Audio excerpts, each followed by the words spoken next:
and verbal fluency, which is associated with the ability to articulate, and that in turn is associated with a high probability of success in the world.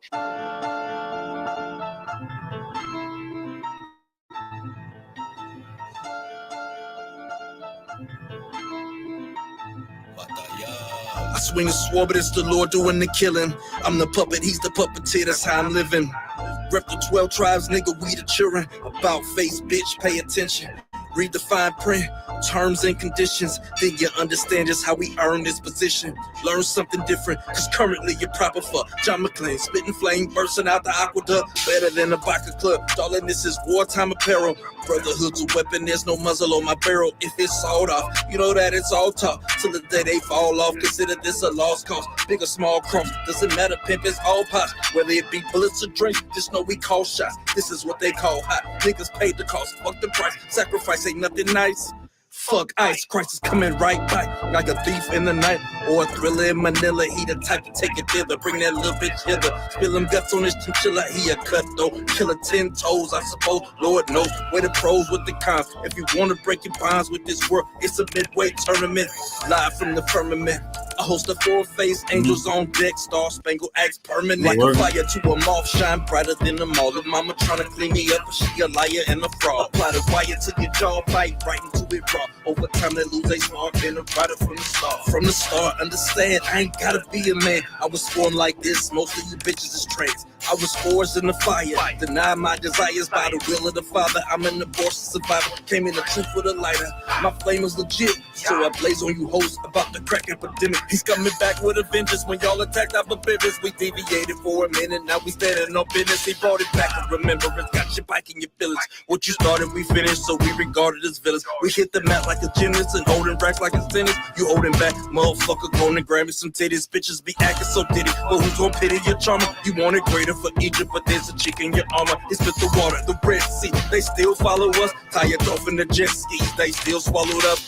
These niggas hollow, my niggas is hollow.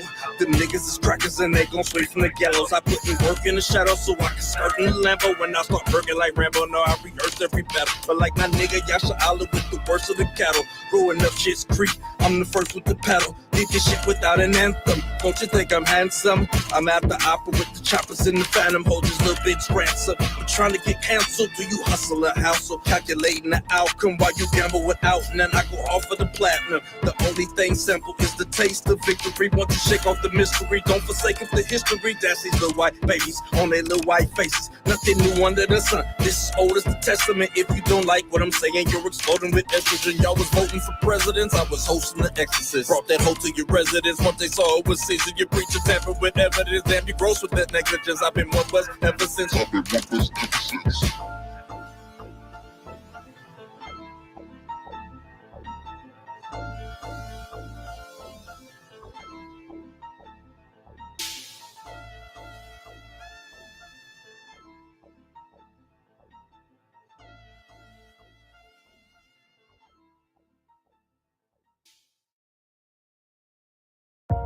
Knockoff drugs like compounded semaglutide are not approved by the FDA. Unlike Wegovy, which is approved by the FDA and available nationwide. Talk to a healthcare professional about the real thing. Get ready to rise with more shine. Introducing the all-new Sealy Posturepedic Collection, now at Ashley. Featuring precision-fit coils arranged right where you need them for targeted support, night after night. Sealy at Ashley. Wake up to what's next.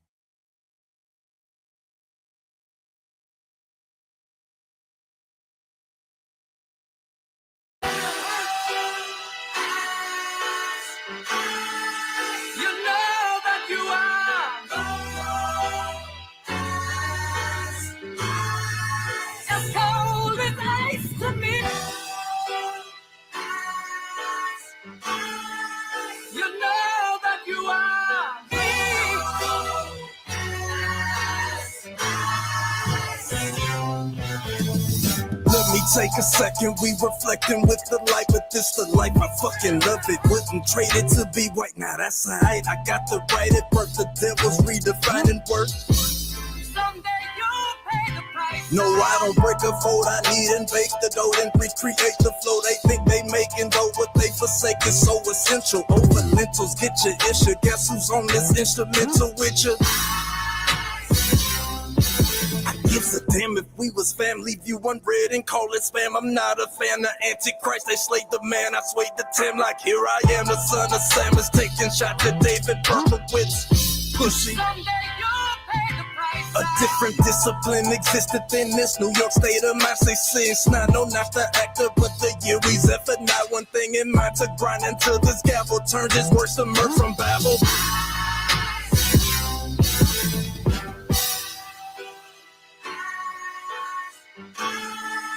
You know that you are.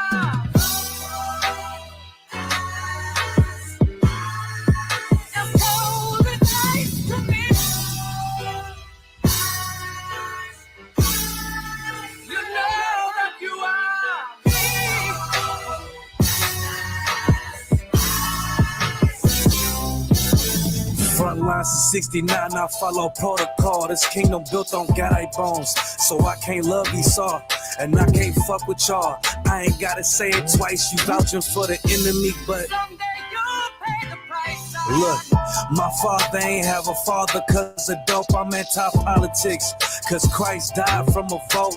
How to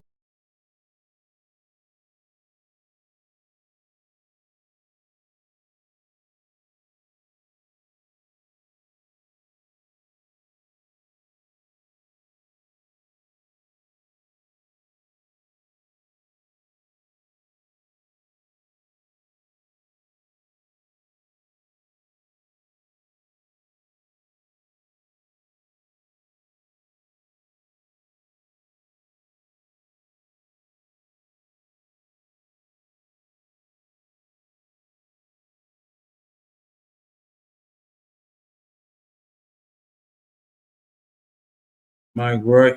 All right. Shalom Israel. We're the Israelite School of Universal Practical Knowledge. Started out of 1 West, 125th Street, Harlem, New York. Precinct Officer 5000, Kasar Pakat. This is the Thursday night scripture breakdown class. Back in the building last week. I was out of town in Chicago. We're going to give it up for them brothers out there as well and sisters. It was an amazing event out there. The Midwest Fire Weekend, Captain Mawakad. Captain, who else we had? The big captains out there. We got Captain Kapash, Captain Debar Maf. Any more captains out there, man? Captain Laban, all these brothers out there holding it down in that zone. Shout out to my brother Mayad, held us down. We was out there, General Kathunga Bar, General Anya Shawamar, all the generals was in the building. It was just an amazing event, and can't wait to go back to Chicago again. So we're going to get it straight into the class tonight, a little bit late start. So any questions in the room, any questions online? Go ahead, Art. Slack, sir. Can I get a general breakdown on Isaiah 66 and 17? Okay. The whirlwind. Talking about the whirlwind or something like that. It says, like sanctify themselves in the east. Wine special month. Right. In the tree. So he said 66. Yeah, verse 15 is the whirlwind. Joyous urban land towards circumstances towards enemies. Let's start at verse 15. This is the book of Isaiah, chapter 66 and verse 15. For behold, the Lord will come with fire and with his chariots like a whirlwind, to render his anger with fury and his rebuke with flames of fire. All right, break that down. What's that mean? So it's saying like future prophecy, like the Lord Christ is going to come back with his chariots because he's going to be very angry and upset of pretty much what the heathens have done to the children of Israel, and he's going to destroy them. Damn right. All right. Let's keep going. Verse 16.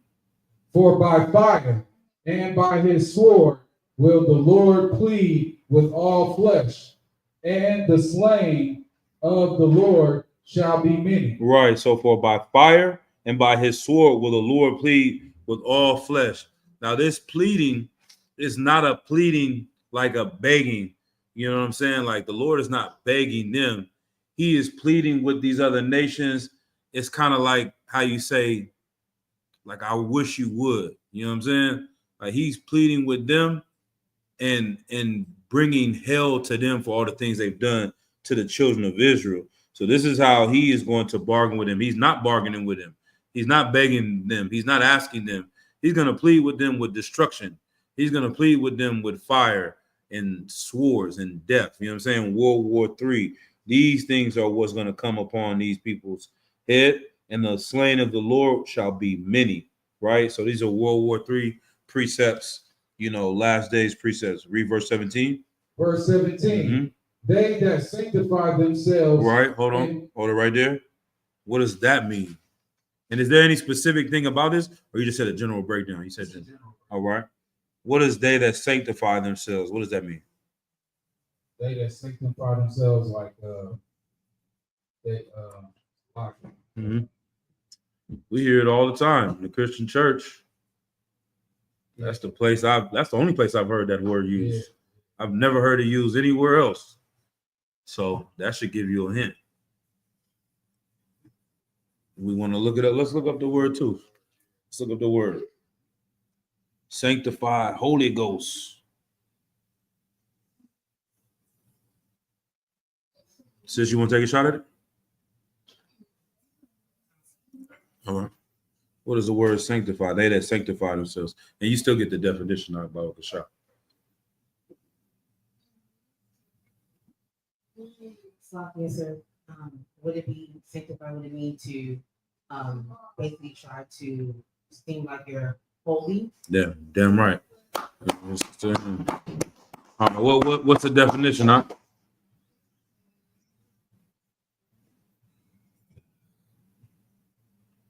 The definition of sanctify, set apart, as or declare holy, consecrate. Right. So Quadash, another word in Hebrew, which means holy. They're trying to separate themselves, sanctify themselves, put themselves above everyone else as righteous people. The people that do this, read. They that sanctify themselves and purify themselves in the gardens behind one tree in the midst, eating swine's flesh, and the abominations and the mouse shall be consumed together, saith the Lord. Right. Go ahead, break it down. That's Muhammad. He's like, I asked you. I want to see where you at. So is it saying like if anybody that's getting caught eating abominable things, they're gonna be put to death? That's true. That's a part of it, but it's touching on something more, a little bit deeper than that. So give one more shot. It says, they that sanctify themselves and purify themselves in the gardens behind one tree in the midst, eating swine flesh. Why are they behind the tree? Because they're trying to hide their sin. There you go. Right? And the abomination and the mouse shall be consumed together, saith the Lord. So you had it right, but did you just bring it all together? Okay, so they're pretty much trying to hide their sin, right? So they don't get put to death or consumed by the Lord. I think I'm confusing you more. Okay. No, go ahead and read it again. I'm gonna break it down. No sweat. You had it though. Verse 17. They that sanctify themselves and purify themselves in the gardens behind one tree in the midst, eating swine's flesh. Hold it right there. So now you got to think about the Sadducees and Pharisees. You got to think about these men that were judges in Israel, Caiaphas or whoever, Caiaphas. They wear the long robes, the long phylacteries. They go into the city and people look at them like they're God's chosen people. Today, it's easier to understand it when you look at a man like T.D. Jakes, when you think about a man like Creflo Dollar, when you think about how people look at the Pope, even though the majority of the popes are not our people, but our people look at them like righteous people. But we all know what they're doing behind closed doors, behind those trees. It's a lot of drug use, abusing women, child molestation, et cetera, et cetera, et cetera. You can hide behind that tree. Why? That's the last question I asked, because this is what makes it a little bit more deeper. Why are they hiding? I think you said it already, but why are they hiding behind the tree? Because they think that no one sees them. They think that the Lord doesn't see them. No, you had it right first. I'm gonna stick with the young man. They think that no one can see them. Who is the no one? The people. Exactly. They're fooling the people, so they go amongst the trees and hide and do these evil things. Then they come out of the trees and represent God's people. The Lord said, I'm gonna find you in your secret hiding spot. Where you thought you was gonna go in the basement with this little kid and think that no one's gonna see it, that's where the fire is gonna come and the brimstone is gonna get you know what I'm saying? This is where you're gonna get your head cut off in the midst of sleeping with another man's wife. This is where this sister is gonna go through this situation while she's cheating on her husband. You see what I'm saying? All these things, you're gonna get caught up in the midst. The mouse, the tree, everything is gonna be consumed in that fire because the Lord is coming to punish those that think they're getting away with something. There's a precept. Give me Ecclesiastes 8 and 8. And then we'll move on if that's it. I think it's not 8 and 8 there. Where is it at? 8. For 8 and 12. You talking about where the Lord's eyes is 10,000 times brighter than the sun? La, that's a good one though. This one is we'll read it 8 and 12 actually. Yep.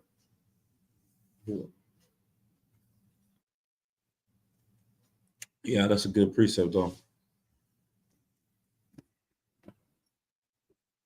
Well, these are the things we're going to start to see. So that's what makes the book real. Like when we hear about different men that have been honored by society and they fall down and we realize we see through that veil of who they are. You know what I'm saying? You said Ecclesiastes 9. 8 and 12. Oh, 8 and 12. Oh, for sure. This is the book of Ecclesiastes, chapter 8 and verse 12. Mm-hmm. Though a sinner do evil 100 times, and his days be prolonged, yet surely I know that it shall be well with them that fear God, which fear before him. Right. So sometimes people look at these people that are doing evil. One of them, Creflo Dollar, wanted a $22 million jet. Like you see him getting away with evil, and you think it's going good for him. You're like, why am I struggling working at Popeyes when I could just do these things and have wealth and glory? And the Lord is saying the ones that are doing evil, the ones that are doing righteous, it'll go well for them. Verse 13. Verse 13.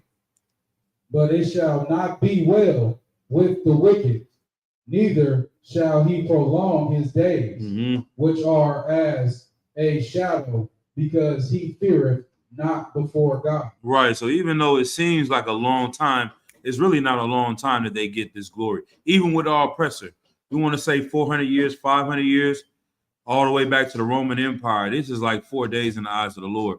Their time of glory is going to be very short versus the time of them living in destruction and hell for the things that they've done.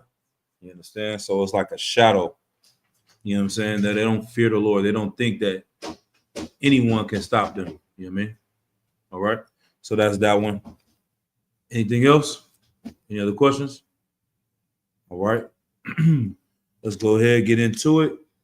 Tonight's topic. Let's see. Did we have that little cord to hook it up here? Or we couldn't find it out? I couldn't find it. Thought I saw it too. Here it is right here. Matter of fact, slide. All right, boom, plug this up. Somebody Google the word abandonment issue. I'm gonna need you to be a little bit quieter. If you want, you can go to the back over there. Use that table back there, son.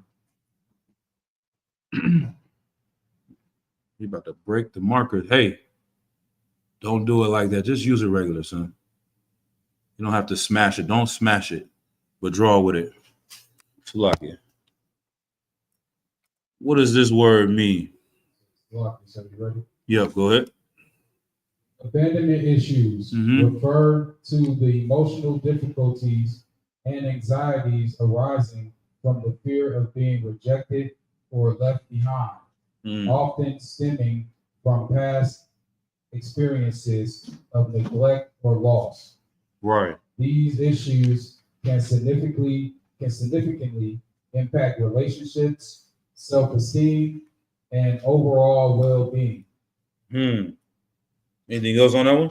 Impact on relationships? I think I'm following you. Relationships, self-esteem, and overall well-being. It also says up here, it says, people with abandonment issues may struggle with forming and maintaining healthy relationships, exhibiting behaviors like clinginess, excessive reassurance, seeking or pushing others away. Underlying causes. Abandonment issues often stem from early childhood experiences such as the loss of a parent, emotional neglect, or inconsistent caregiving. These issues can lead to a range of behaviors. I'm going to read down a little bit more. Clinginess, constantly needing to be with a partner or a friend, or fearing they will leave. Pushing people away, intentionally sabotaging relationships or avoiding intimacy to prevent potential hurt. Emotional volatility, experiencing intense mood swings or reacting strongly to perceived threats of abandonment.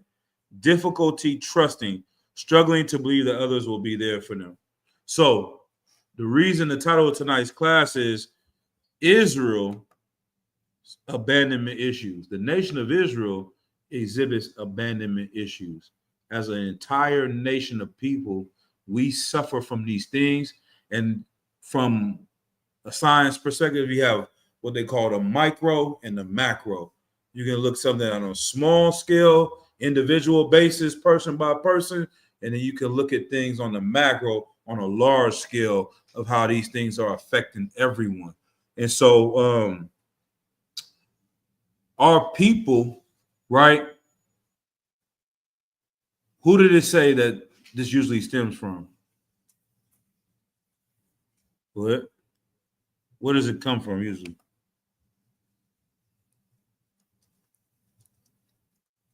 Okay, so would it come from the lack of the father being in the household? Right. Parents typically, right? Parents, father, either or, right? And so, and get a sister hand. Give me 2 Corinthians chapter 6 and verse 18. So a lot of children that have been adopted or have been taken away from their initial family, they grow up with these issues as well. Because they didn't know who their mother was, they didn't know who their father was. They heard stories. Maybe she was on drugs, maybe he was in prison, maybe he was abusive. They don't really even know where they come from, who their family is. And you always hear these stories about those kids that when they grow up, they might have had a really good family, but what do they always try to do when they get grown?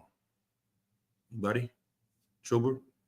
Kid that's been adopted, what do they try to do when they get grown? Go ahead, you got the mic for you. So like they try to find their biological parents. Damn right. Why is that?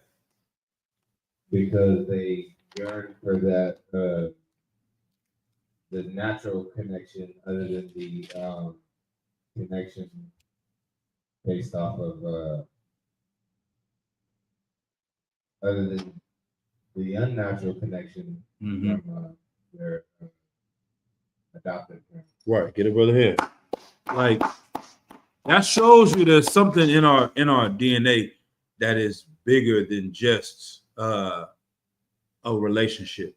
There's a ties and there's a bond that we have based on our genetic, our family. You know what I'm saying? You being the seed of your father, you being related to your mother. Those things are something that is more than just a friendship, right? It's a tie to that. And they have, like I said, it was one study they did. They tried to divide 3 triplets. One brother they put in a very wealthy home at birth to do a study on him. It was wicked as hell because there was no reason for them to separate them and not tell them that they were triplets. But the only reason they did it is to get this experiment on what they call nature versus nurture. Are you going to act like what you were born with, or are you going to act like who you were raised with? And they took one kid and put him in a rich household, put another one in a middle-class household, put another one in a poor family. And they separated them. When they got older, one in the rich family ended up going to college, let's say. Then the one in the middle-class family, a year later, he ended up showing up to college. And his first day, people started running up to him, girls kissing him, hugging him, people dapping him up, shouting him out. He was like, I was a square at my other school. Nobody knew me. This school is going to be amazing. Like, this is the reception I get. Some girl just came and kissed me, but I don't even know her. And then somebody walked up to him. He's like, oh, snap, you're not so-and-so? You got a brother here. We need to go call him right now because it was his best friend. So he called him. They linked up. They found out, damn, like, it's not a coincidence that we look this much alike. We act this much alike. They figured that they were brothers. And then they did a show on TV announcing this to the world. The other brother ended up seeing it on TV and reached out to them. And they end up all having a lot of things in common, even though they grew up in different environments. They might have liked the same type of food, like the same color, talked to girls that all wore brown hair or whatever. You know what I'm saying? Like, everything about them was similar in a lot of ways, no matter how they were raised up. But I'm saying all that to say there's a tie and a bond that's more than just who you're raised around. And so us as a nation, we have been adopted by another family, by another culture. We don't have our original name. When you get adopted, they call you Smith, if that's who you are. If you get adopted by the Gonzalez, then you become Gonzalez. If you get adopted by whoever, this is who you become with them, the Jacksons, the Browns, etc. And you sometimes you blending in, it might be your people. Other times you with Edomites. They got brothers and sisters raised with straight Edomites their whole life, and they know they're out of place. You know what I'm saying? There's no way that they can fully be put into this family. So saying all that to say, Akim, Akwati, as the children of Israel, we've been taken out of our place and adopted by American culture, adopted by Spanish culture, adopted by European culture. And something throughout our life is telling us that we have something more than this. And we're trying to get back to it. We're trying to find out what it is. And could you imagine how it would feel as that kid to grow up and realize you weren't adopted? Your mom wasn't on drugs. Your dad wasn't in prison or an abuser. These people kidnapped you and they stole you from your family. And then you realize that these people lied to you and told you that your mom is dead and your dad is dead, even though they've been looking for you this whole time. That's our relationship with the Lord. The Lord is our Father. Go ahead with that precept. 2 Corinthians 6. 2 Corinthians 6 and 18, yep. This is the book of 2 Corinthians, chapter 6, and verse 18. Hold on. Matter of fact, let's go up. Let's see. Let's go up. Go to verse 16. Verse 16. And what agreement hath the temple of God with idols? Uh-huh. For ye are the temple of the living God. Right. As God hath said, I will dwell in them and walk in them, and I will be their God, and they shall be my people. Right. So we are the house of the Lord. It's not some building that you built. It's not some place that they call holy, like the Catholic Church built a $20 million building and make that righteous. The Lord built you. It says in Matthew 6 that a flower is greater than Solomon in all his glory. Like the things that the Lord has made naturally are greater than anything a man could create. You understand how we always talk about a car, a vehicle? What's an old car to you? Thunderbird. What? How many years? What's an old car? 1975. Okay. What is the beginning of an old car? Not the oldest car you can think of. Like, what would you call an old car? How old is an old car? Horse. He's a difficult brother. Pray. I don't know if you understand the question. Maybe I'm asking it wrong. When does a car become old? How many years would you say this car is now an old car? That's maybe I'm saying it wrong. Yeah. Based on mileage? Yeah, or a mileage, or this is how many years if you put into years? Maybe about 10, 15 years. Exactly, right? 20-year-old car is an old car, right? 25, 30 years, you're getting into a classic ancient car. 40 years old, if you have never done anything to this car, most cars will not be running out there. You'd have to really do work to maintain that car to be at 40 years old. Now, why am I saying this? In human time, in human life, we consider that to be a young person, right? A 40-year-old person is not an ancient person, well, unless you're talking to super young kids, you know what I mean? But if you looked at that machine, like if you look at your body like a machine, for it to be running for 40 years straight, never turned off, that's a hell of a piece of machine. You know what I'm saying? The Lord created us. We are amazing things in creation that he has made, greater than any other building that a man could create. You see what I'm saying? So that's why he says we are the temple. Sidebar, when I was in the world, we used to go, one of my homeboys, he was an Edomite, so it makes more sense. But he would be like, man, let's go smoke at churches and schools. Like when we're not, we fresh out of high school, we ain't got nowhere to go. It's like, if you go to a church parking lot, police ain't gonna roll up on there. Ain't nobody coming to the church. Elementary school, you just over there, it's closed, it's 10 o'clock at night. Nobody's gonna mess with it. They ain't gonna get caught up. Some in my mind, like, this is kind of weird. I ain't trying to smoke at the church, but whatever. People would not want to smoke in a church.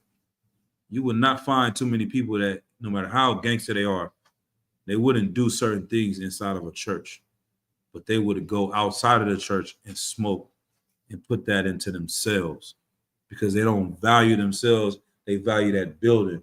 The Lord is trying to make us understand how important we are and who we are as a people, right? Keep going. Verse 17. Right. Wherefore, come out from among them, and be ye separate, saith the Lord, and touch not the unclean thing, and I will receive you. Right. Verse 18. Verse 18. And will be a father unto you, and ye shall be my sons and daughters, saith the Lord Almighty. Right. So this is the thing that we've been missing as a nation, right? And I'm going to go into a couple more things. I'm going to play a couple of videos about these type of things because we see it in our day-to-day life. We see it in the different relationships we have. And we also see this as our community as a whole. The way we respond is as if we're people that have been adopted and forgotten and abandoned. People that had someone that was close to us that left us. The way we act on a daily is as a traumatized people, right? So if we start to understand these things and we realize that we can get back to our culture, back to our true family, back to our Father, we'll understand what's important, because you could have a parent that left you. You could have a mother or father that was horrible. But if you put that parent in the place of the Lord, then you're going to be forever destroyed. So give me Matthew chapter 10. We'll start somewhere in the 30th verses, but let me go ahead and play some of these things real quick. Let me see what this has to say.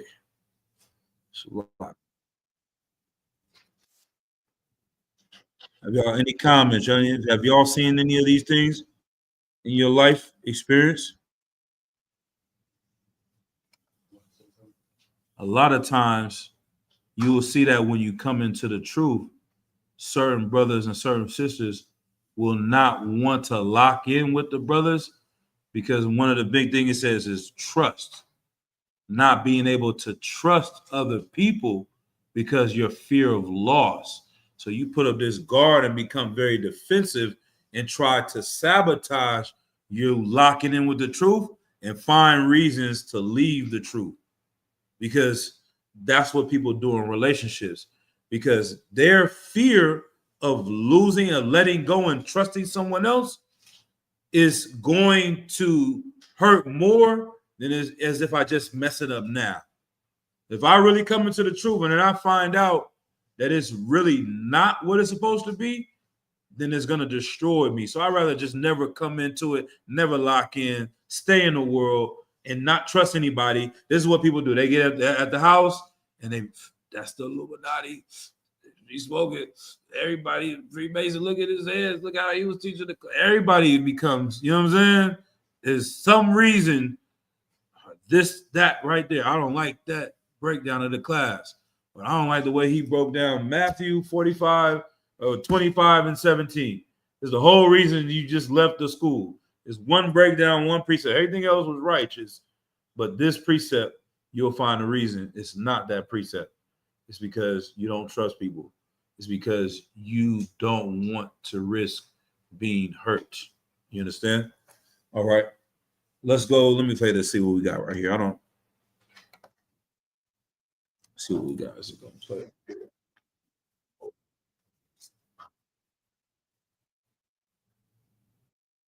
Right.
Mm-hmm.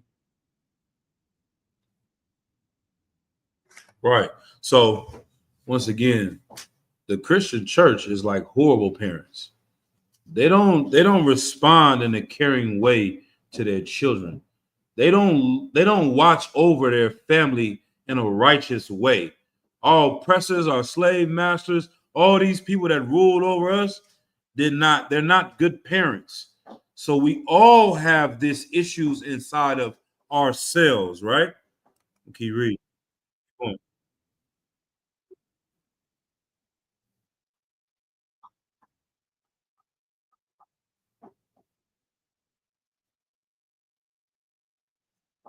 Mm-hmm.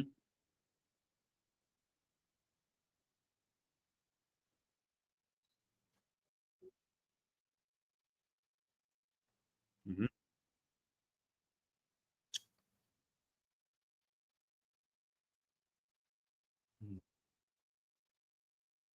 There's another thing I remember hearing a brother say that was so heavy.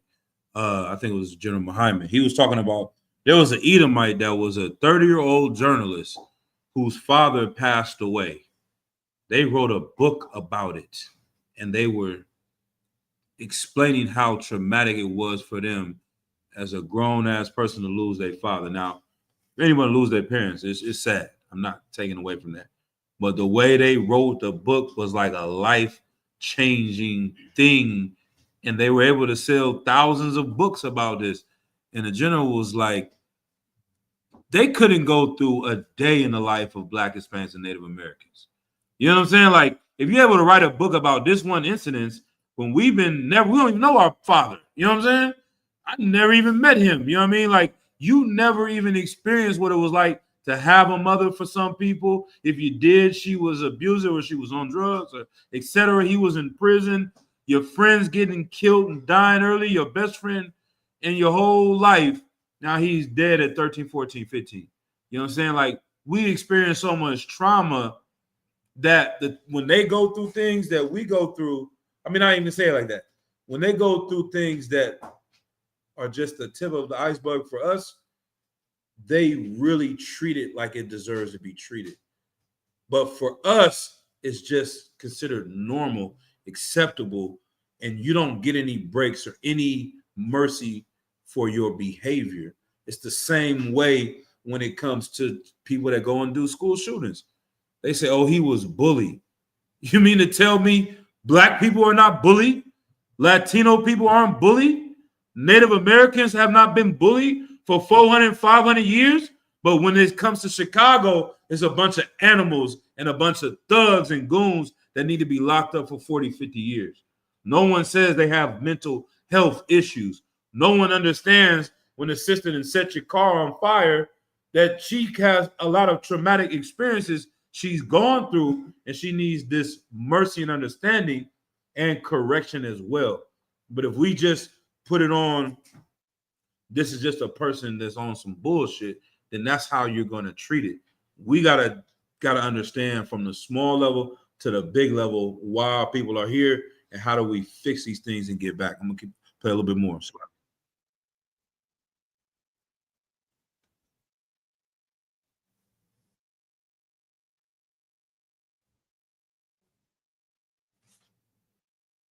Negative seeking. I mean, you know, the women, that's Sexy Red. She's the poster girl of negative attention seeking behavior.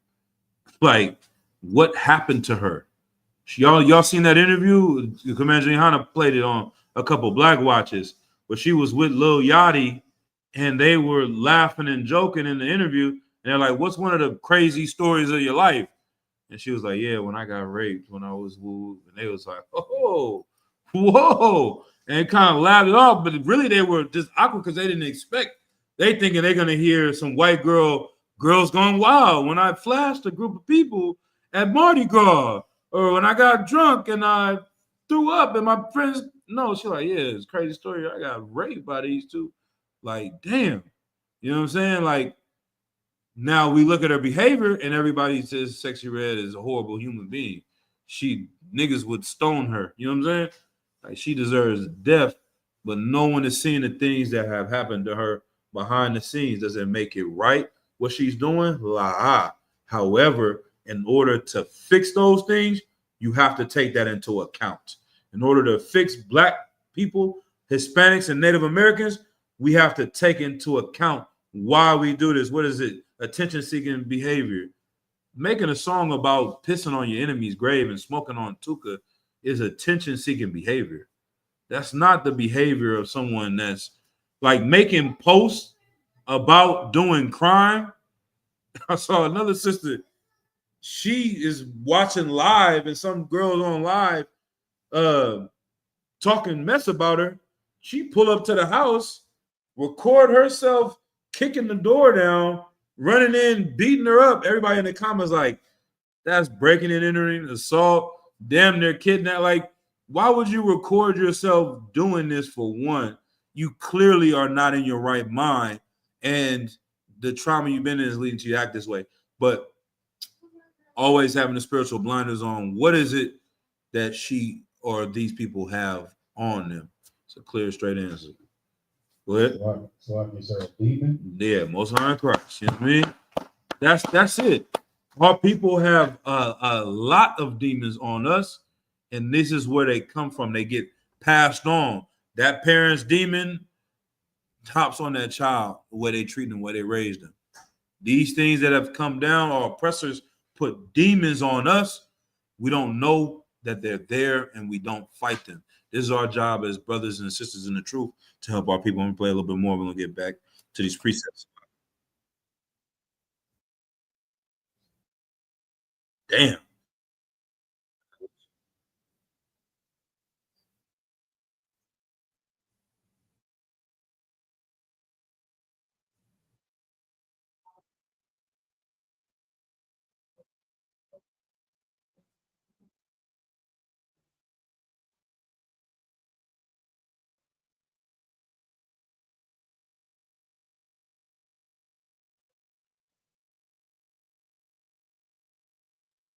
I may be crazy, but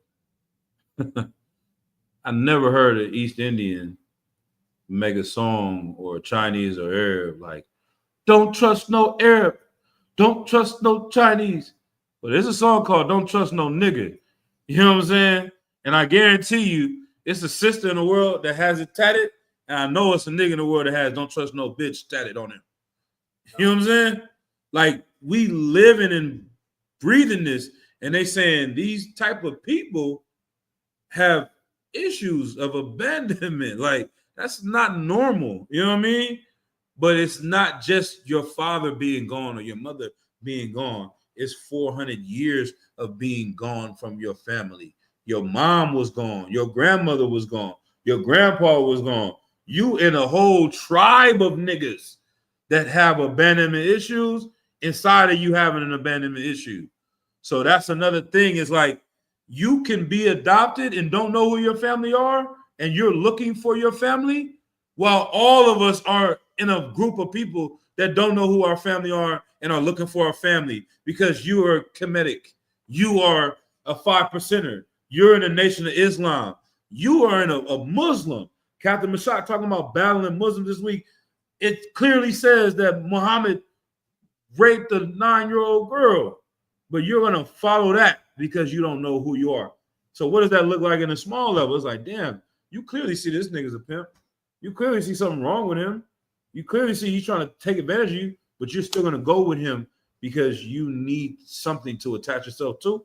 But at the same time, you're running away, you're getting brought back, you're doing these things back and forth, man. It's just a bunch of negative and toxic behavior. Right?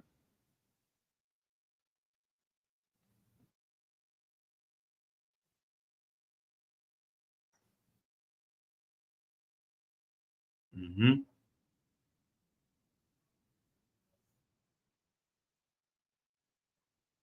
So with that, this is the last. I'm not gonna play all this video. With that last one, saying like becoming overly needy and like the clingy as a nation of people.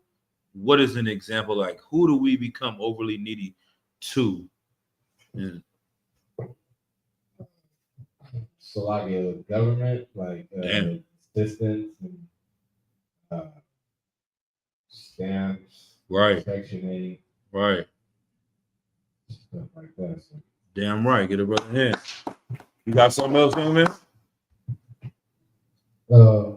Like that scripture where it says, "Children, their children, their oppressors," Right. Right. and it's really talking about Esau. Right. They oppress us, but we have to depend on them for the want of everything. Right. Get a brother here. And also, I'm gonna go back like 2 seconds to see this part. Something to me stand out when she said this. They become overly needy in relationships. That's the point. Relying on this other person to meet all their emotional needs. Who is that for Black, Hispanics, and Native Americans? Go ahead. I'll be surprised if somebody get that. Who do we rely on to give all of our emotional needs as a nation, not individual? Go ahead.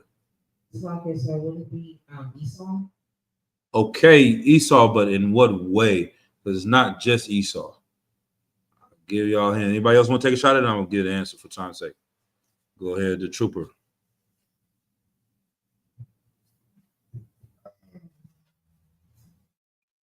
And get a brother's fringes a hand. You know what I'm saying? The brother unnecessarily reaching for stuff now. Every minute he just, you know what I'm saying? Was I Christ? I'm the same way. Yeah, I be trying to. for like in relationships, we're looking to them for our emotion, the advice to deal with our like partners. But who? Not just our Our partners. partners are, like, No. the emotional. So we're lacking all this stuff. We're lacking the things that we need, right? As a nation of people, we go somewhere to get this feeling that's gonna fix our emotional needs, but it's really not doing it. Entertainment, too? Well, that's a good one, but since I'm gonna get one more and then we're gonna go ahead. All right. All right. Would it be societal standards or norms that they set forth? Sir. The key word lie. That's not what I'm saying. It's where do we go? Sure. There you go. No sign of Christ. See what I'm saying? You go into this toxic ass relationship where you're going to get your emotional needs fed, but really it's a transactional relationship. They're just getting money out of you, but they're feeding to your lack of love, lack of a bond, lack of friendship, but it's only for a day. It's not real brotherhood. It's not real sisterhood. You try to call the pastor on Tuesday when you're going to do something, he's not picking up the phone. He's too busy blaming buns and slakia of all manner of preachers. I don't even know. You pick which one. You know what I'm saying? But pastor is somewhere else. He is, I can't pick it. He getting high. He's storing powder. He having fun. Monday to Saturday is turn up for pastor. But Sunday night, Sunday morning, we can be here for you. And the Lord has seen everything you went through. And he's bringing tears upon these women, especially in church. And even these brothers in there that have been through all these issues, and he's speaking to that. But it's they're gonna cling to it because he knows these are victims. You know what I mean? I'll play a little bit more.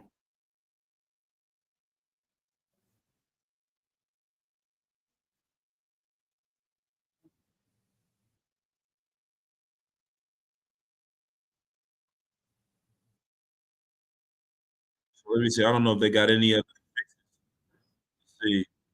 I'm gonna skip that for now. We're gonna close this one out. All right. Let's see if we go to anything. I don't know if I even shared that screen to people, but Salak if online if they didn't see it. But how do you fix these things? Let me get that precept though. I want it. Salak. Go ahead up. Matthew 10. Yep. Matthew 10 and 34. Come. This is the book of Matthew, chapter 10 and verse 34. Think not that I've come to send peace on earth. Right. I've come not to send peace, but a sword. Right. Christ says, don't think that I came to bring peace on earth. He came to bring a sword. He came to start a war, a battle. Right? Go ahead. Verse 35.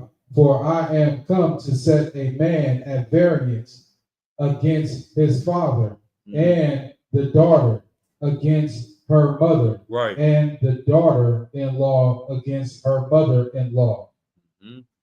Right. So to someone outside of the truth, this sounds like someone trying to start a cult and separate you and break down your family structure. But like I said, if you look at as a nation, this is not an individual as well. Like he has to separate us from our spiritual fathers in the Christian church, in the Muslim mosques, our spiritual mothers that are coming from, drug addicted environments, whatever, like these institutions, these places that we go to that are raising us up. Christ has to separate us from them. Stop celebrating Christmas. Stop celebrating Halloween, Thanksgiving, etc. When you separate yourself, then he's able to reach you. Sometimes on a small level, it's like, hey, you're going to have to separate yourself from the same environment that hurt you. That family that you think adopted you, they really kidnapped you. That situation over here that you think is the people you really trust are part of the problem of your issue, and you need to separate to get your mind right, to get clear, to think about what's really going on. Go ahead, to learn something new. Verse 36, and a man's foe shall be they of his own household. Right. Why is this happening? People are going to come up against you when you come to serve the Lord because, oh man, I don't want to give it away, but for time sake, we're getting late. They're coming up against you if you want to serve the Lord because they need to be your God. That person has abandonment issues too. You think you got abandonment issues with your mother. She left with smoking on dope, but she got abandonment issues because her mother was smoking on dope. Now, she don't want to let you leave, and she doing all the things to you that you're going to end up doing to someone else. You see what I'm saying? And so now when you like, nah, I need to go do something, they don't want to let you go. They're going to fight you because they need to feel powerful by becoming your God. Go ahead. So like you said, that's why scripture say the wages of sin is death. They want you to die with them. Damn, that's heavy. I get out of hand. That's right, man. Because that's the job of a demon. Like we said, all this is spiritual. The demons want to destroy everyone involved. They want to destroy the person that they're talking to and the person that person is talking to. And if they can get two demons together and they can just have a party and destroy both of you, it'll look just like a school shooting. That's what demons, that's the perfect example of what a demon wants. You to wake up in the morning, get you an AR, AK-47, go in and kill a bunch of innocent people, and then kill yourself. That's like that demon getting a rank raise. You know what I'm saying? That demon got, you know what I mean? Demon of captain of 20,000, 200,000. Like, well done. This is what we wanted you to accomplish. You know what I'm saying? And that's what is happening a lot of times where it's like, well, damn, if we can get this person off their rocker, then get you and, hey, Zion, back up from that TV. You're too close. Go back in the back. You hear me? All right, listen. Matter of fact, I got something for you. Zion, let me see. Go next to ICR. Sit down. Let me see your hands where they need to go. Do that. He ain't gonna listen. We'll watch you. Sit down. Put your hands where they need to go. 2 minutes. Next seat. Next seat. He's being shy. The water. But when it comes to that, the demons try to hop on each other and then take you both down. Go ahead, Doc. So you said you asked what to do in these situations. I asked ChatGPT. Go ahead. What it came up with. Go ahead. And give Zion a hand. Good job, Zion. I got something for you at the class. All right. Being a good son. Appreciate it. The water. ChatGPT says in steps: 1, build consistent safety. Show up when you say you will. Reliability is key. Communication. Keep communication steady. Even short check-ins help reduce anxiety about your presence. Right. Hold on. Let's slow it down. Let's break it down a little bit. Now, like I said, this is a nation, and we're in the UPK trying to fix this nation. We're in a relationship with our people. How do we do that as a nation? I mean, how is the UPK doing that? Because if this is a solution, we're already doing it. It said, what do you need to do? Show up consistently. Show up when you say you will. Reliability. Right. Broken promises can confirm here. Like going to camp, doing flyer drives, right? Councils, right? Those are reliable things that the UPK is showing. And right. Class. Go ahead. I got you. I see you, young man, as well. No, yeah, it is. But keep going. Keep communication steady. Even short check-ins help reduce anxiety about your presence. Man, you got to check in at least once a week. You know what I'm saying? And even as a quick check-in, but make sure you check in because demons want you by yourself and alone. You know what I'm saying? And that's important to them as well. Go ahead, though. Avoid sudden disappearances. If you need space, explain why, and you will. and when you'll reconnect. Is there anything else? So, It's like, okay. We ain't going to that. So that's one part of it. If you can ask the chat bot, now, if you are a person suffering from this, what can you do to improve your situation as yourself too? Because it's not just a one-party thing. We're only here to teach classes and do the breakdowns and have camp, but you're going to have to meet the school halfway in the middle too. You're going to have to work on yourself. You're going to have to change certain things. So someone that is suffering from these things is going to have to change some stuff about themselves as well. All right. He's got it real quick. And like, what's your? Let me hear what the brother. How you say? No, Real I quick. was just gonna say, what I think it's Zephaniah 2:5. Gather yourselves together, O nation of Israel. Zephaniah 2:1. Zephaniah 2:1. Right. In what context? What made you think of that part? No, I was just saying, like, gather yourselves together, like, you know what I'm saying? You gotta be with your people. Right. Because if you're not, then, you know, that demon can slip on you, you know what I'm saying, catch you slipping. Right. So that I will apply that too. And that's right as far as that's what Christ is saying, separating you from your family too. Because it's just not being around people. It's just not Sexy Red hanging out with more toxic niggas. You know what I'm saying? It's not you joining a gang and this is my love group. You know what I'm saying? That is just gonna destroy you more. You gotta find something that's right and then get to that. You know what I mean? But you got anything on if you're going through it, how do you build yourself up?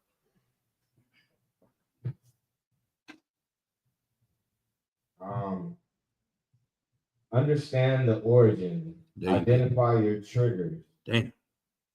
Keep track of moments when you feel panic, jealousy, or distress. Right. So hold it right there. So understand the origins. This is a big part of this Bible and us breaking this stuff, the history down. Going in and seeing what happened to our people in our captivities, understanding the origins of our suffering. On a smaller level, was it your mother going to prison because she was on dope or whatever? Was it your father? What was it that happened? Did you lose a brother or a sister early on? Something happened to you that makes you not want to trust anyone, that makes you want to fight against everyone that's trying to get close to you and help you. What is it that caused that? And then now you can know your triggers. What's triggering you to want to go get high? What's triggering you to want to go and be violent? A lot of people that have been abused, you know what I'm saying, become violent, especially with men. If you don't become a blatant rainbow person, then a lot of brothers become very violent that were sexually abused. You know what I'm saying? You have a very short temper because you want to protect yourself now. And so you want to become a bully. That's what it said. One of the symptoms is you become a bully. So a lot of these other things have happened in a lot of different ways. Like I said, we're seeing it all happen in real time, but it's manifesting itself in different ways, but all stemming from the same situation. Go ahead. Acknowledge the past and challenge the old story. Your brain might still think people always leave, but that's a belief from your past, not a fact in your present. Damn, that's deep. Anything else? Give me one more. That's a good one. When I hear that, challenge your belief in the past. Yeah, we went into captivity, but why? See, is this a Black American or whatever, you know, Latinos, Native American, we just hear we was oppressed. We don't hear that, okay, we did sin against our guys while we're here. And we do have a way out of this. Like, we have to understand what happened and change the story of it. Yes, your father was on drugs or he passed away early or your mom was on this or that. But maybe that gave me an opportunity to experience something that now I can turn around and help other people with. You learn that maybe you can tell it to yourself in a different way in order to move forward. Go ahead. Anything else? Oh, sorry. Not really. I mean, there's one here that says build trust slowly. Notice when people do show up and remind yourself this is different from my past. Yeah, that's right. And I think that's important for the UPK. This is why we don't call ourselves deacons and bishops. We want to be very different. This is 90 days. It's nothing similar to the Christian church in any way, shape, or form, because that's the place where people go to get abused more. You know what I'm saying? So it is a slow trust. It's not a quick thing. This is not just slow for us because we don't trust anybody coming to school. It's slow for you too. Hey, sit, learn, observe, watch before you really jump into this. And how else do we do that?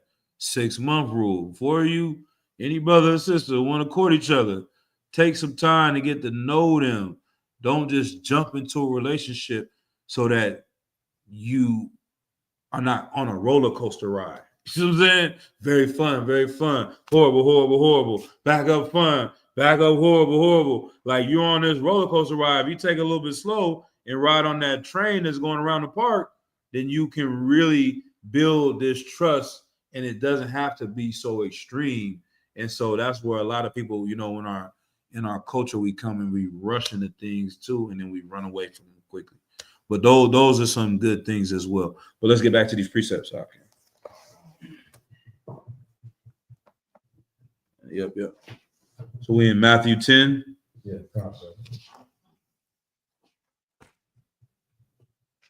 verse 37. Mm-hmm. He that loveth father or mother more than me is not worthy of me. Now, this is very important right here to help solving these type of issues, right? Whether you're on one side of the corner or the other side. If you learn to love the Lord your God with all your heart and all your soul, then there is no human that can let you down. You know what I'm saying? Like, how can you ever be abandoned by anyone when you have a father that can never leave you? You see what I'm saying? If you love your father or mother more than the Most High, you can lose these people. These people can go to jail. These people can die. These people can get on drugs. These people can leave you in every movie. I was at the basketball game waiting. He told me he was going to come big. Dad never showed up. Yeah, he didn't. He's a bum. Congratulations. He's a human being. He let you down. That's what humans do. But the Lord is not going to let you down. You know what I'm saying? And we have been taught to worship the creation and not the creator. That's Romans, I think, the 10th chapter, right? Like, you got to learn to worship the Lord with everything you got. And after that, now you can learn to trust people. Even if someone does Judas to you, you did the right thing. You were able to continue moving forward. And if they did you wrong, then the Lord is going to deal with them. Like, imagine that. Like, imagine you being solid, you doing everything, and then the biggest fear, someone come in and take advantage of you and they're not sincere. Then the Lord is on your side. They are going to be destroyed, just like Isaiah 66.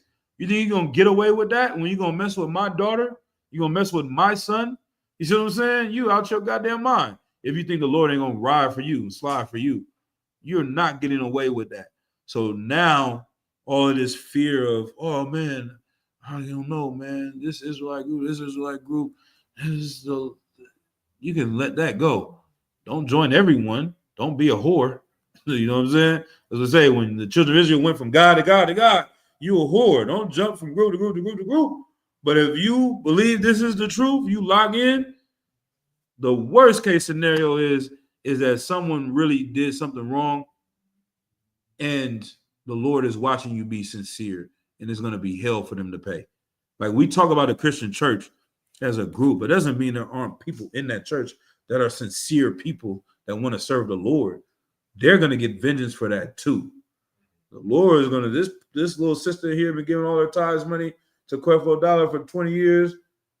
The Lord is going to bring hell upon him and have mercy upon her because she's genuine. You understand? So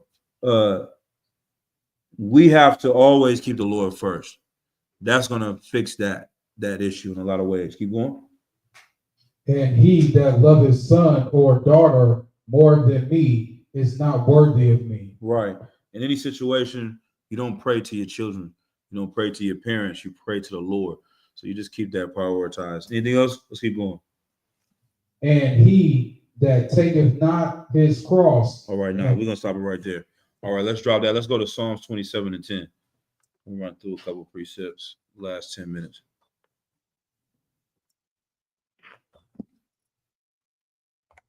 I think I got some.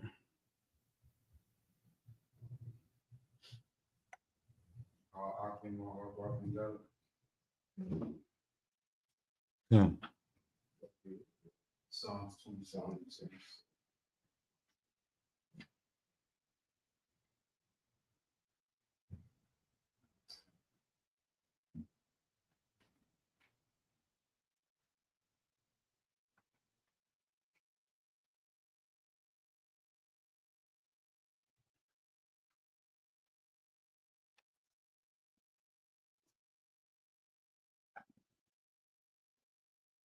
While y'all getting that, I'm gonna read some of this. One of the things they say that people should go through is something called attachment-based therapy. It's a type of psychotherapy that focuses on how early childhood experiences with caregivers shape a person's ability to form healthy relationships in adulthood. And so the things that happened before, once again, affect your behavior now. The therapy acknowledges that early interactions with caregivers influences that person's attachment style. So some people are secure, some people are anxious, some people are avoidant, disorganized in how they relate to others in the present. A central goal is to create a safe and trusting therapeutic relationship, which can help individuals develop a more secure attachment style and improve their ability to form healthy relationships. Seeking counsel in the school is important. You know what I'm saying? This is what our people need across the board. There's a lot of counsel, you know what I mean? And as brothers grow and get strong in the truth, you want to up your skills in these things and learn how these things work. Because as the school grows, we're going to need more brothers and more sisters to be able to do these things. General Muhammad's rib is a doctor in psychology therapy, and she counsels sisters in the school too. You know what I'm saying? So it's not just the men as well. Women can do these things as well. So let's go ahead. This is the book of Psalms, chapter 27 and verse 10. When my father and mother forsake me, then the Lord will take me up. Right. One more time. When my father and my mother forsake me, right, then the Lord will take me up. Yeah, when a human is being a human being, when people are letting you down, if you want your husband to be your God and he lets you down, then your world falls apart because you didn't hear from them for 10 minutes or they didn't respond to your text message. When your woman is gone out with her whoever friends you in the damn bushes, hiding out, flattening their tires, like knock it off. You know what I'm saying? You can't going through a phone. Like, you need to have something greater than any relationship. That's got to be the Lord. So if you start with your mother and father and you say, you know what, I'm going to put something above them. The people that gave me life, I'm going to put the Lord. By trusting the Lord, there's no one that can disappoint me because I will always have that to lean on, no matter who leaves. Because the key to this, even this abandonment issue, sometimes there's nothing that bad happened. We can always say someone was on drugs or went to jail. But some people just literally died. They went down the street, got into a car accident, and died. You a child, you 5 years old, you don't understand it. You still feel abandoned. Even though it wasn't their intention to leave you, you still foster all these feelings. But if you learn to serve the Lord will never leave. Then you can go through any situation. It doesn't matter if your husband, God forbid, passes away early, or you lose a child, or you lose your mother, or you lose your father. Those things can fade away, but the Lord will always stand. You understand? So getting a closer relationship with the Most High can fix these things in a lot of ways for our people as a nation. We have to fear the Lord as the beginning of our wisdom. Anything else on that precept? I think that was it, huh? Read it one more time. Huh? Verse 10. when my father and my mother forsake me, then the Lord will take me up. Right. Give me Deuteronomy 31:6.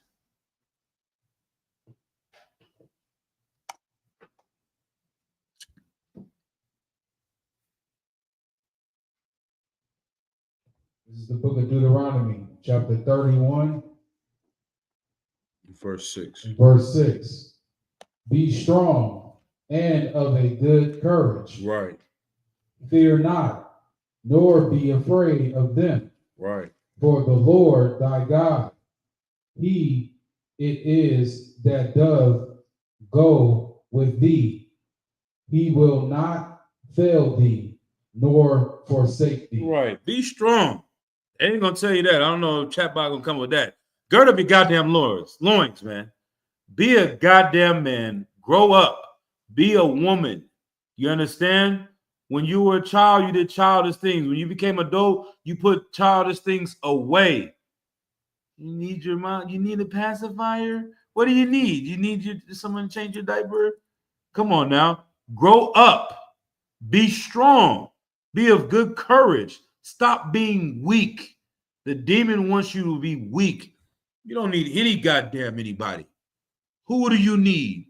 Who do we fear? The Father we fear. That's it. Outside of that, what are we even talking about here? You understand? Like, if you start from there and you don't have any fear of losing anything, that's the only thing you should be fearing. Am I about to do something that's going to make the Lord mad at me? Then I should fear that. But some nigga leaving you or getting another woman or some broad leaving you and getting another man, or God forbid, someone close to you passing away early is not going to make me sin against my God. I don't want to lose that relationship. That's the most important relationship to me. Read that verse again, Ak. Verse 6. Be strong. Be what? Be strong. One more time. Be strong. Be strong, my son. One more time. Be strong. Be strong, my daughter. Read. Be strong and of a good courage. Right. Now, this is key right here. Courage. I'm going to Google it for time's sake. The definition of courage. This is important, Nakim. Courage. Anybody want to do a quick, what do you think courage means? First person, just off here. What's courage, Ak? You can just read loud. No mic. Just go ahead. You just talk loud. Will, like the will to do something, to put yourself out there. Mm-hmm. Anything else? Grit. Grit. All right. How about you, young man? Are you looking it up already? The ability to do something that frightens one. Right. Keep reading on the definition. I see something else on here. That's heavy though. The ability, courage is to do something that frightens one. You can't have courage if you do something you're not scared of. Like, if you were scared of water in swimming and you see someone drowning and you jump in and save them, that's having courage.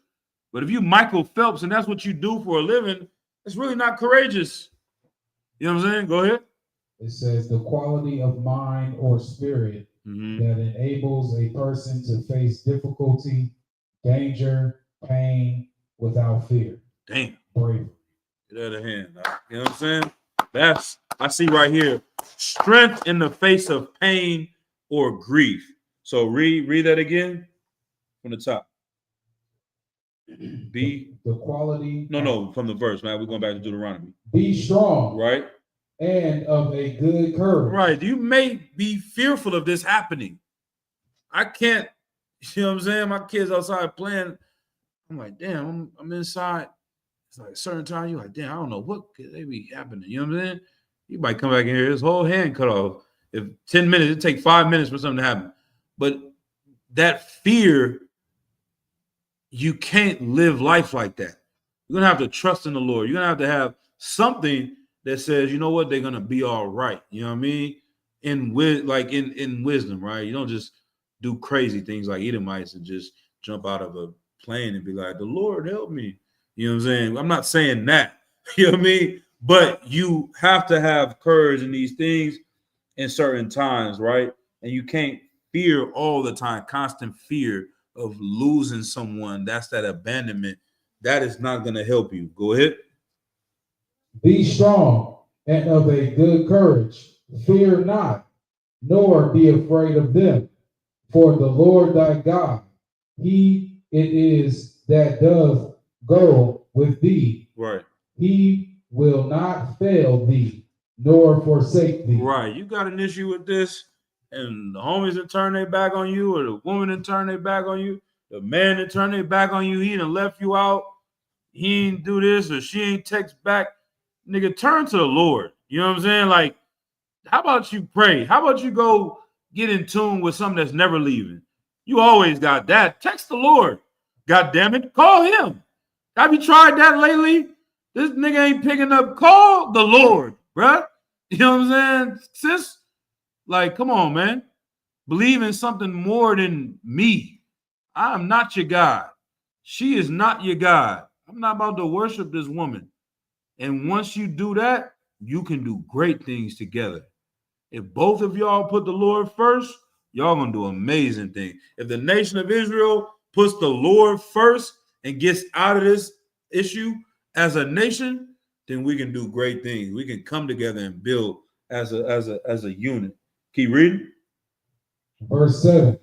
And Moses called unto Joshua. Matter of fact, no, it's like it. All right, let's drop that. Let's go to speaking of Joshua, Joshua 1 and 9. It's another one. 1 and 10, Joshua 1 and 9, 10. Some of my ladies precepts. We're gonna close the class out. We're at 9 o'clock. This is the book of Joshua, chapter 1. It's like chapter 1. Yep. In verse 9. Chapter 1 and verse 9.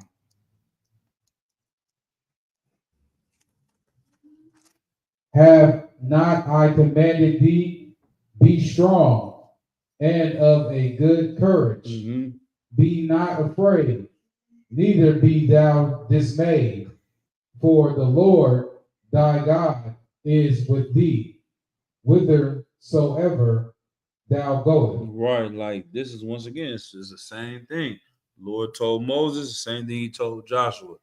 The Lord did not give us a spirit of fear. That is not a spirit, that's a demon. You fearing that you're going to lose someone or some group or whatever it is a demon. You got to fight that. And you can fight it by knowing there's one thing that you can never lose. The Lord said he was a husband to the children of Israel, even though we were horrible wives. I'm paraphrasing. Like, even though we're not solid, the Lord is solid for us. That everybody in your gang can leave you and snitch on you, turn your back on you, become a BAN, as they say.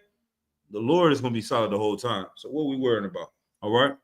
Drop that. Let's get Isaiah 49 and 15. Yeah, I think I got one more. 31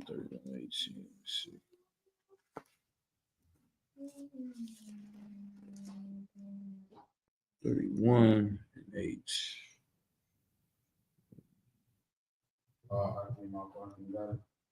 Yeah. This is the book of Isaiah, chapter 49 and verse 15. Can a woman forget her sucking child? Forget?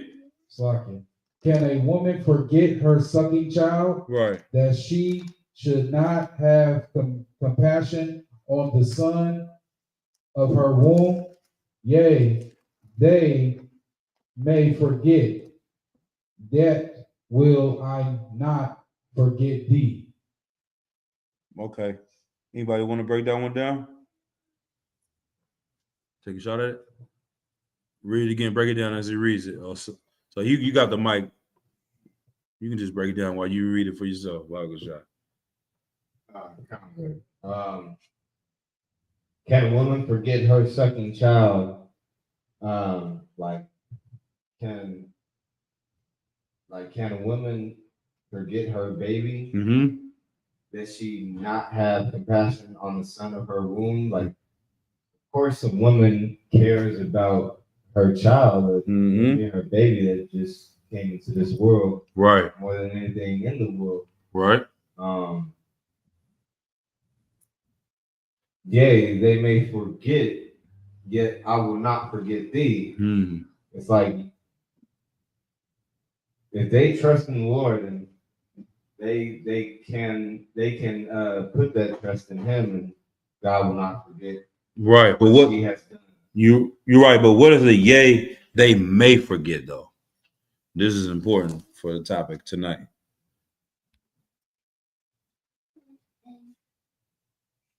It's asking a question. It's like, can a woman forget her breastfeeding child? Like, how does that happen? Can that happen? Nah, it can't happen. You know what I'm saying? Like, can she not have compassion on the baby that just came out of her womb? No, that doesn't happen. Yay, they may forget. It does happen though. We have seen women throw their kids. Tupac made a song, Brenda's got a baby. She threw the baby in the trash can. That's a real story. That ain't didn't just happen one time. That's happened over and over again. We got 500,000 abortions every year. We got women that leave their kids just outside the fire department or somebody's house. My auntie, my great aunt, 70 years old, she raised up some kid. Her mom, I don't know where her mom went. You know what I'm saying? She just went philandering in Oakland. But how the hell did she end up raising some lady that she barely knew? Daughter. You know what I'm saying? Like people do this all the time.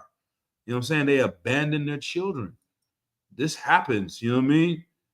But the Lord will not leave you. You know what I'm saying? That's what it's saying right here. Yea, they may forget, yet will I not forget thee. So even if they're your biggest fear, the worst case scenario, it shouldn't happen that much. But when it does happen, you still got someone that's the Most High. You know what I'm saying? That's Most High in Christ. All right. You have something out? Go ahead. No, so I was gonna say that Brenda's having a baby. That was actually a true story. That actually happened when they was filming the movie Juice, where Tupac was in it. Tupac had witnessed a woman throw a baby out of the window to the trash can. That's where he came up with the song. Good night. And she was a young child too, right? The story was like a 12-year-old girl, 13-year-old girl. She was in her teens. Right. She was in her teens, and she ended up throwing the child out of the window and went to the dumpster. Right. And that's like the worst case scenario. But what's a little bit lesser than that is if she would have had that child and been at this nigga's house, in the club here, over here doing this, ripping and running. It's not that much different. She just got rid of the baby early. Some women actually had the kid and just left them and did whatever and treated them like they were nothing. Now this kid grows up with a lot of pain and suffering, and we got to deal with them. We got to fix them. You know what I'm saying?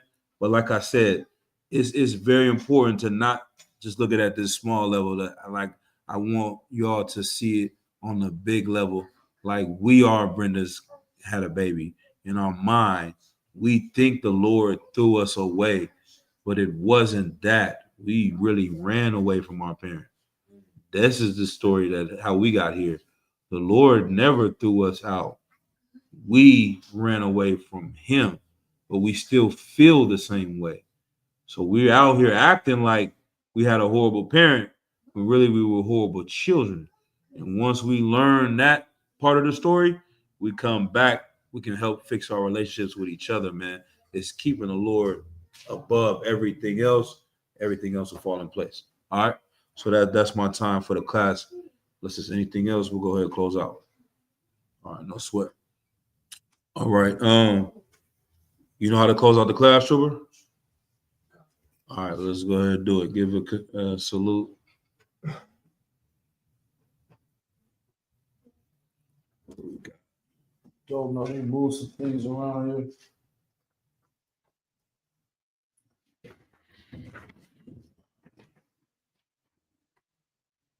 Can you yeah, man, put it on here?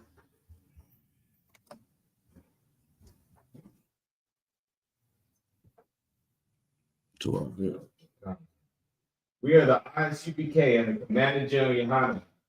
Started at 1 West, 125th Street, Harlem, New York. Rule for new brother or sister. When a new brother or sister comes into the school, they are off limits for 6 months. They can be saluted only. They are here to shed themselves of the world. If they need transportation, the teacher will arrange it. After 6 months, if the brother or sister has an interest in a particular person, he or she must get permission from the head to speak to a brother or sister. There is another 6 months in which the brother and sister will court each other. After the 6-month period, the brother and sister will get permission from the head to marry. Tithes, which is a commandment. Numbers 18:21 and Malachi 3:8 through 10. Men's tenth in the Hebrew, ma'ashra. 10% of any increase the Lord gives you, give to the treasury department or teacher, priest fund, free will offering for priests, not mandatory. Whatsoever amount you would like. Upcoming holy convocations is The Feast of Tabernacles. Let me see. the Feast of Tabernacles. No, Day of hold on. September comes before. Yeah, Memorial of Blowing the Trumpets. We got a lot of Memorial of stuff. Blowing of the Trumpets. Sunday, the 21st of September. Sunday, the 21st of September. Akim and Akwathim. Check the bulletin board in the hallway. If anyone wants to become a trooper in the school, start wearing all black, boots, shirts, pants, headband, or scarf. And with that, been a video. Imagine Shabbat. Imagine first. Oh, Imagine Shabbat. Imagine Barak. Yahweh Hashem Yahshua Yahweh Shem Yahshua Rakatham. Been a video. Sons and sisters. Sorry. Sorry. Been Imagine Shabbat. Imagine Barak. Yahweh Shemar Al Shem Yahshua. Yapnata. Class dismissed. All right.